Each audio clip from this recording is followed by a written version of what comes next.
What's the most powerful weapon you can think of? Probably some sort of big old gun or bomb, right? But what about weapons that existed hundreds, if not thousands of years ago? What reigned supreme then?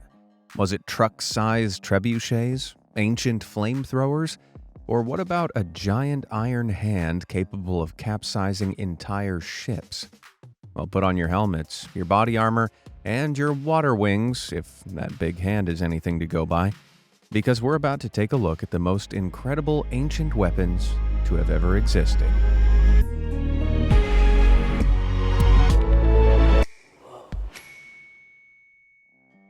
The Hwacha. When most people think of rocket launchers, they picture high-tech weapons that launch an innovative range of projectiles. However, as advanced as they appear, they aren't a recent invention.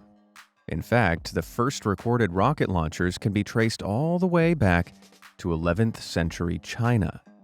Their neighbors soon caught on, and in 1409 CE, a Korean model, known as the Hwacha, was launched, literally. Now, you may not be expecting much from a 600-year-old weapon, but this thing packed a punch. At first glance, the Hwacha doesn't look too deadly. It's a wooden cart with sticks poking through a box on its top. Except they're not sticks. They're 100 explosive-powered arrows. And that's not a box either. It's a launch pad.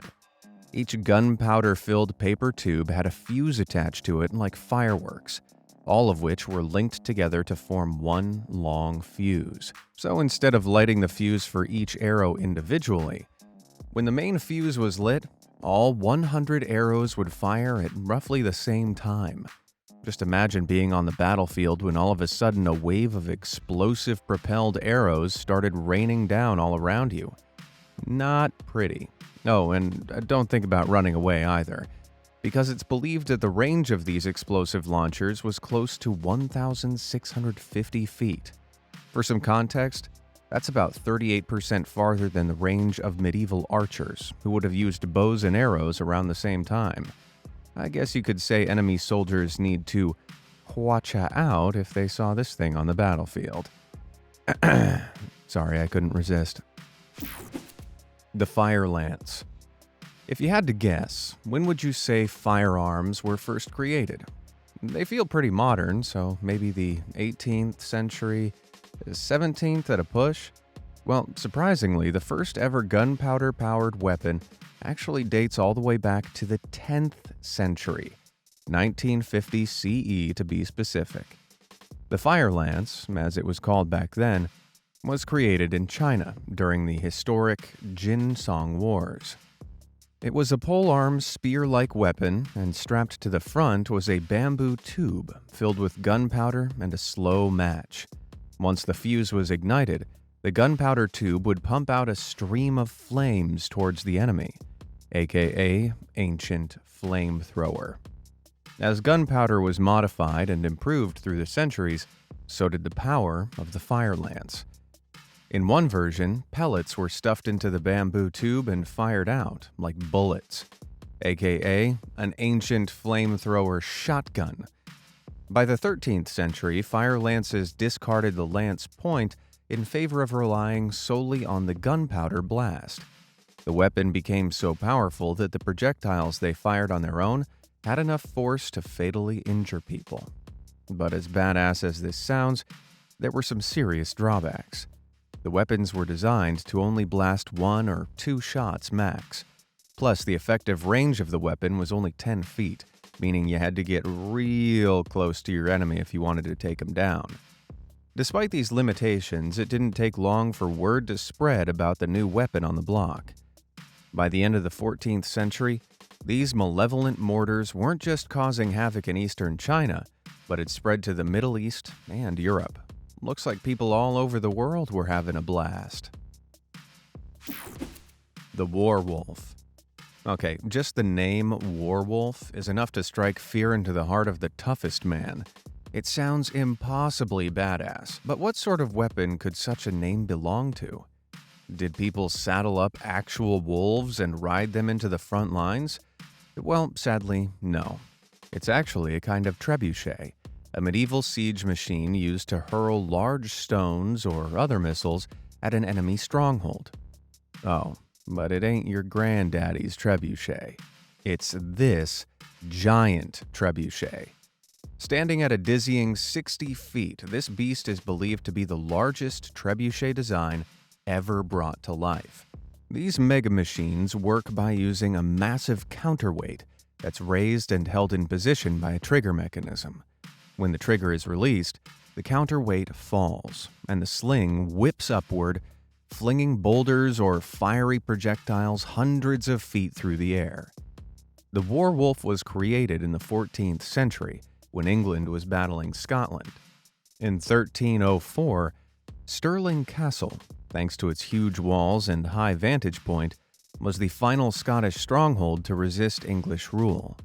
For 4 months, the English laid siege to Stirling Castle, constantly bombarding the fortification with lead balls, yet it wouldn't fall.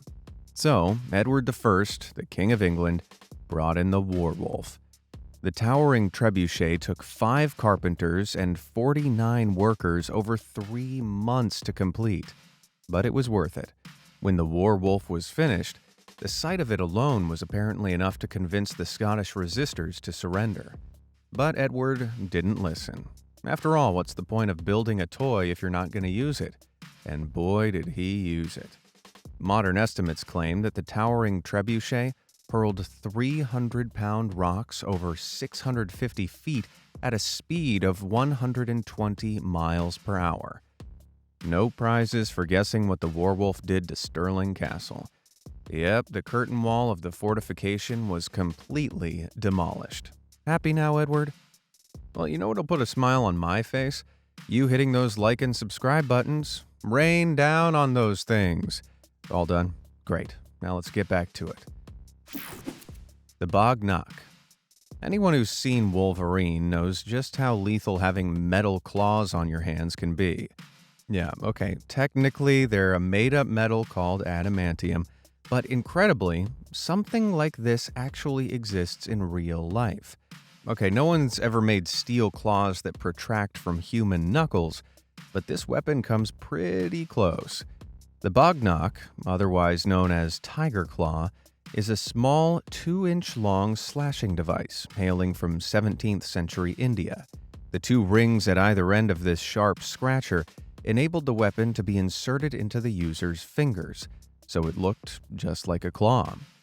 And if you're not a fan of the long blades, smaller versions of the Bog Knock could also be discreetly concealed in your palm, until it was time to strike down an unsuspecting enemy. If shredding your opponent like a tiger wasn't metal enough, some fearsome folk even poisoned their claws. So, not only would their foe be left with deep wounds, but also poison running through their bloodstream.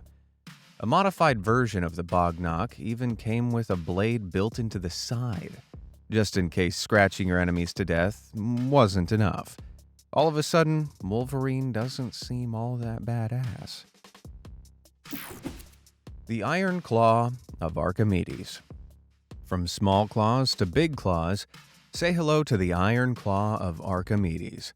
Legend has it that this ancient weapon was indeed a claw of sorts. Despite the name, it wasn't used for taking a supersized scratch at enemies. In 214 BCE, during the siege of Syracuse, fleets of Roman ships were attacking the city that now makes up modern-day Sicily. So, what was the resolution? Well, to create this colossal claw machine, of course. This arcade-like weapon, devised by Greek inventor Archimedes, was used as a defense against ships approaching the ancient city's seawalls. Historical accounts describe the claw of Archimedes acting like a crane over the wall, equipped with some sort of grappling hook at the end. The chain to which the hook was attached was controlled by a pulley and beam system. So, when an enemy ship came towards the seawall of Syracuse, the claw would be lowered down onto the attacking ship.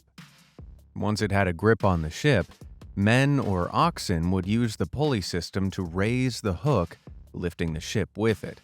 With the ship raised, it would then suddenly be released, crashing back to the water and smashing the vessel. Even if the ship wasn't obliterated, There were written accounts detailing how the hook would capsize ships and cause mass confusion. While no dimensions were left, giant versions of the claw based on its limited descriptions have been created to test its plausibility, many versions of which succeeded in lifting a ship from the sea. It may not prove that such a mighty claw ever really did exist, but it certainly could have. Now that I know it could have existed, is it wrong that I want one? The Hellburners. Now, I couldn't mention ships without talking about Hellburners. They may sound like the latest punk rock band, but Hellburner ships were actually one of history's most brutal weapons. As their name alludes, these weren't regular ships.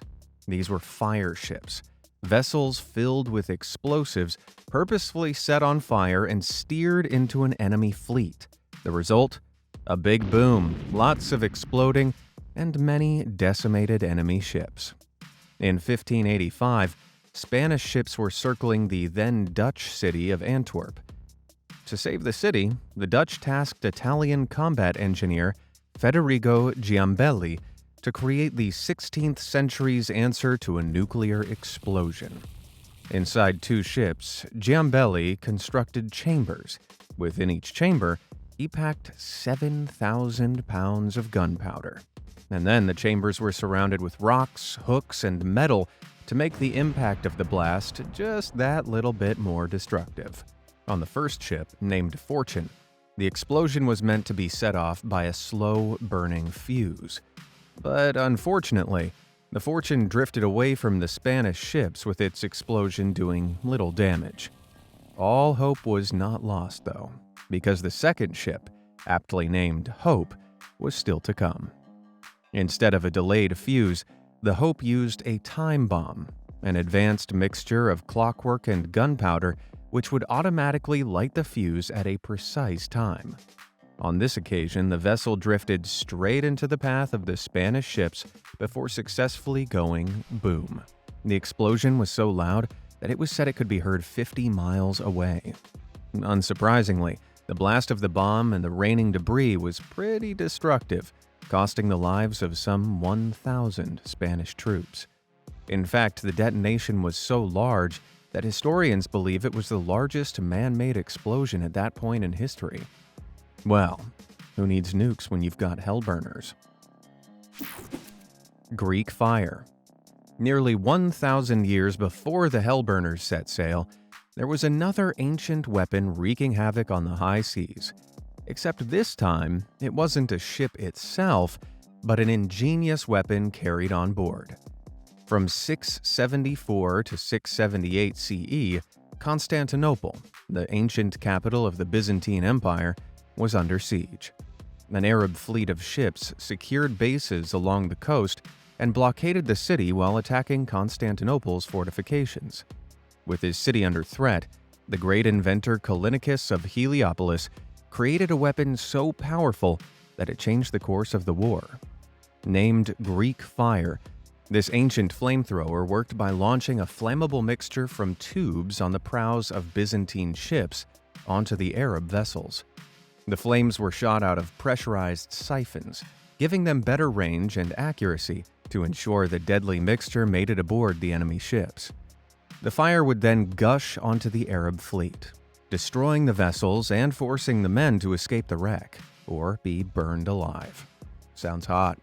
Although, there's one problem with having what's essentially a flamethrower at sea: the water.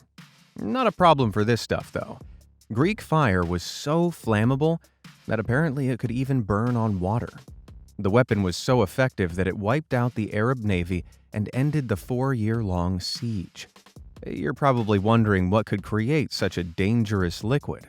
Well, that spicy secret has been lost to time, and the ingredients can only be hypothesized today. Naphtha, a flammable liquid, is thought to be the main component. This was likely mixed with potassium nitrate, and finally, a sprinkling of sulfur, which, when added, produced a booming noise and a cloud of smoke. And voila, Greek fire. Please, don't attempt to make this at home. The Maquahuitl. According to Spanish texts from the 16th century, the Aztec people engaged in some particularly gruesome human sacrifices in the name of their gods, like offering up their still beating hearts before throwing their remains down hundreds of steps of the towering Templo Mayor. Ugh. But if you thought that was brutal, then strap in, because there's one weapon from Aztec history that's even more spine-chilling. This is the macuahuitl. It's not known exactly when this wooden paddle first emerged, but by the time Spanish conquistadors arrived in Mexico in the 16th century, it was widely distributed amongst Aztec soldiers. Okay, sure, swinging a 3-foot-long paddle at your enemy would probably have been enough to knock them out. But what exactly makes this an incredible ancient weapon? Well, the macuahuitl doesn't get its ruthless reputation from the paddle, but the obsidian blades which line the edges. This naturally forming volcanic glass is razor sharp and has a cutting edge 500 times greater than even the sharpest steel blade. It's so sharp and precise that it's even used in a variety of scalpel blades. But the Aztecs weren't using obsidian to make precise incisions. Nope, they were more looking to chop their enemies' heads off. And unsurprisingly, the macuahuitl was pretty good at that. Spanish accounts talk about their effectiveness of not only removing the heads of men, but even horses. In instances when chopping their foe's head off wasn't necessary, Aztec warriors would inflict many shallow cuts on their victims with the obsidian blades, before clubbing them unconscious with the paddle and carting them back for sacrifice. Man, there was nothing lighthearted about this weapon. Death whistles. Seems like the Aztecs had a thing for suffering, because their wild weaponry didn't stop at the macuahuitl. Back in 1999, archaeologists made a shocking discovery in Tlatelolco, Mexico City. It was a skeleton clutching what looked like toy whistles, though these weren't toys, but something far more sinister. Later studies revealed that the victim was holding death whistles. These teeny tiny instruments were an important part of Aztec rituals, supposedly helping guide the spirits of the dead through the afterlife. But historians believe there may be an even more fearsome use for these instruments. When blown into, Aztec death whistles emit a scream.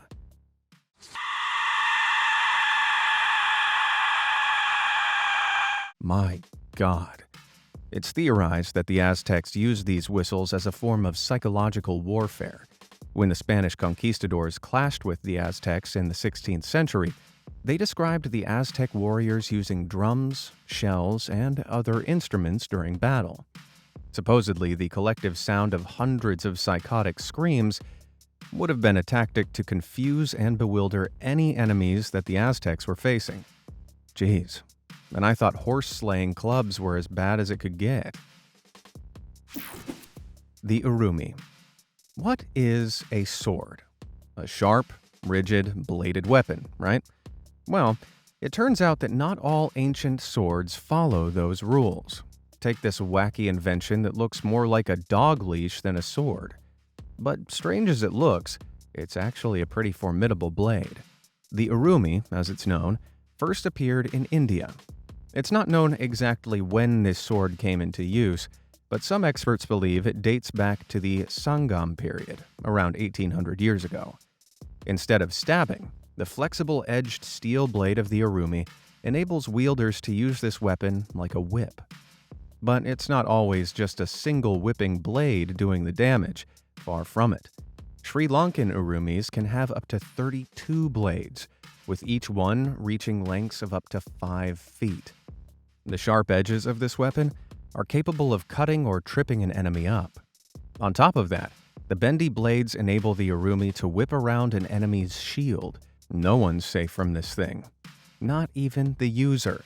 Without good whipping skills, an untrained fighter's just as likely to injure themselves as they are to strike down an enemy. But as brutal as this weapon sounds, there's something even more badass about it. After finishing swinging and slashing, some urumi designs can even be wrapped around the wearer's waist like a belt. Gucci who? The lantern shield. The Italian Renaissance is famous for being an age of discovery, with designs from Leonardo da Vinci and Michelangelo revolutionizing Western Europe. But there's one piece of ingenuity that eclipses even the work of these greats. Put your hands together for the lantern shield. And yep, as the name suggests, it's a shield with a lantern, because why not? It's not known who exactly invented this wacky weapon, but it's thought to originate from 15th century Italy. The shield wasn't that big, with a diameter of just under 1 foot, but what it lacked in size, it more than made up for in style. Attached to the shield was an armored glove with 2 spikes protruding from it. And if that wasn't thorny enough, a long, straight sword blade was fitted below the armored glove. But the craziest thing about this shield wasn't the elaborate design or its spiky features.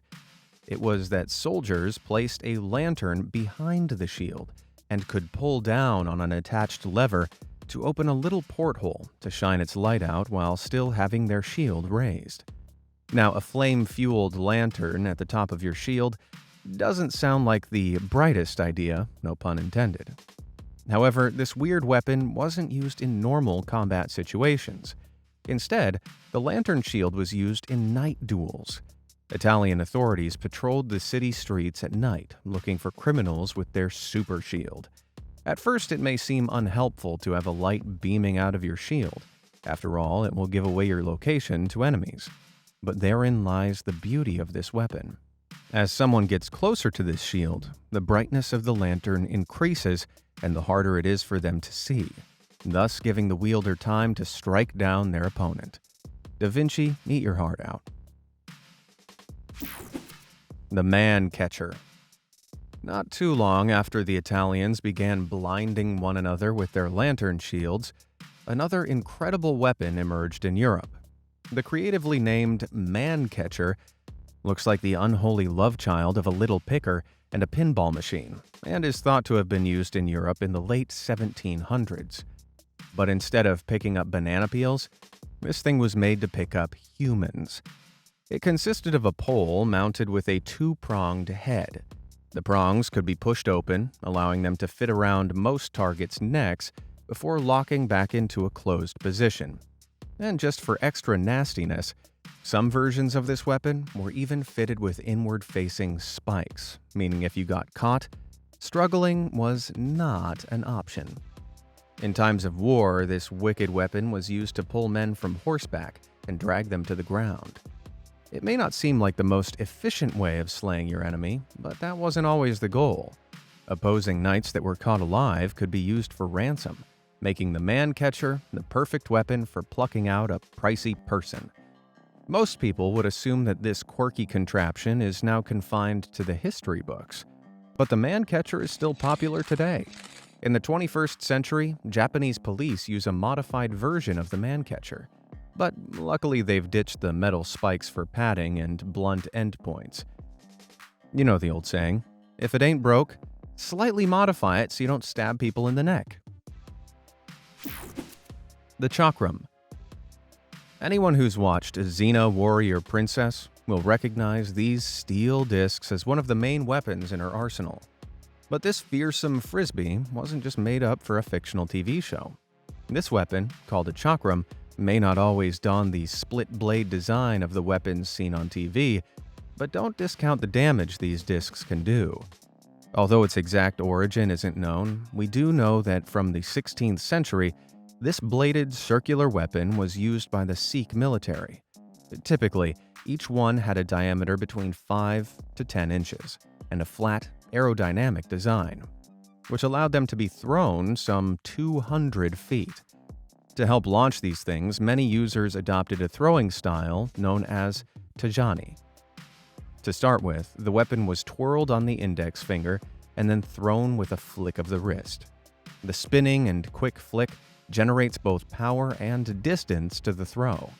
Plus, by spinning their finger along the blunter inner ring of the weapon, users avoid cutting themselves.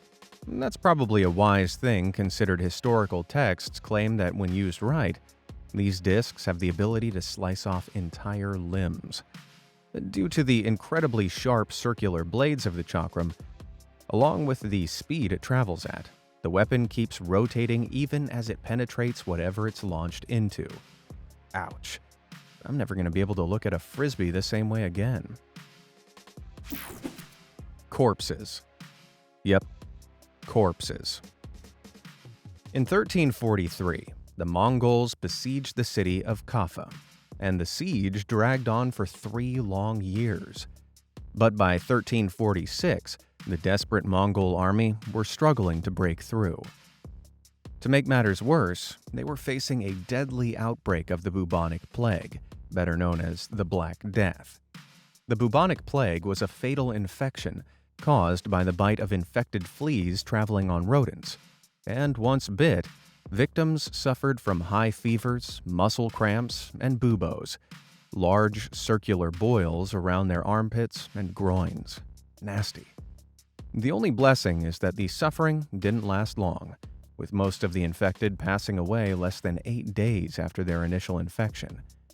Despite the horrors of the Black Death, Mongol ruler Jani Beg refused to abandon the siege. Instead, he came up with a horrific plan. Rather than discard the infected bodies, the Mongols attached them to cannonballs and catapulted them over Kaffa's walls. This is 14th century biological warfare at its finest. So not only did the citizens of Kaffa have to deal with having their city surrounded, but now infected corpses were also raining down on them. Despite the efforts of the people of Kaffa to dispose of the bodies, the city quickly became infected. Whilst Johnny Beg's plan of sending Kaffa into a meltdown worked, there was also one unintended consequence of this wicked weapon. Those who survived the ordeal sailed to Western Europe, inadvertently bringing the plague with them. And with that, the Black Death ravaged across Europe, with the death toll somewhere around the 50 million mark. Thanks a bunch, Johnny Beg. The Odachi. For centuries, swords have been one of mankind's most popular weapons. Their variable shapes and weights make them the perfect weapon to carry around and quickly whip out if trouble arises. However, there's one ancient blade that doesn't adhere to these rules. In 14th century Japan, one type of sword reigned supreme, the odachi. Your average odachi measured in at 3 shaku, which was roughly 36 inches. Considering long swords of the time were about the same length, these were pretty long blades. But the odachi didn't stop at 3 shaku. A 5 shaku blade, one that was roughly 60 inches long, was twice the length of your average sword. In fact, it was so long it was impossible to draw from a sheath on the waist. Either the wielder carried it on their back, or they had a servant carry it for them. Lucky for some. The difficulty in drawing the sword, its heavy weight, and the shift to fighting with guns led to the odachi falling out of favor. That's not to say it disappeared completely, however. In the 15th century, the odachi norimitsu was created. This was a 12 shaku sword. Yeah, double digits, which meant it was 148 inches long, more than 12 feet in total. But as badass as it sounds, it's likely that this sword was created for ornamental purposes rather than for Japanese giants. And if you think that's a big blade, it ain't the half of it. Introducing the Haja no Ontachi. This odachi sword, believed to have been forged around the 18th century, has a frankly ridiculous reach, stretching over a whopping 15 feet long. For some context, if you were holding the Hana no Otachi upright, it would reach around the same height as a female giraffe. On top of that, the weapon weighs over 165 pounds. It's no surprise this beast donned the nickname Great Evil Crushing Blade. To be honest, I'm not sure there's much it couldn't crush. Fortunately, the Hana no Ontachi was forged purely as a ritual object for religious purposes. Well, whatever religion it's for, I'm on in. Which of these ancient weapons did you think was the most incredible? Let me know down in the comments below, and thanks for watching.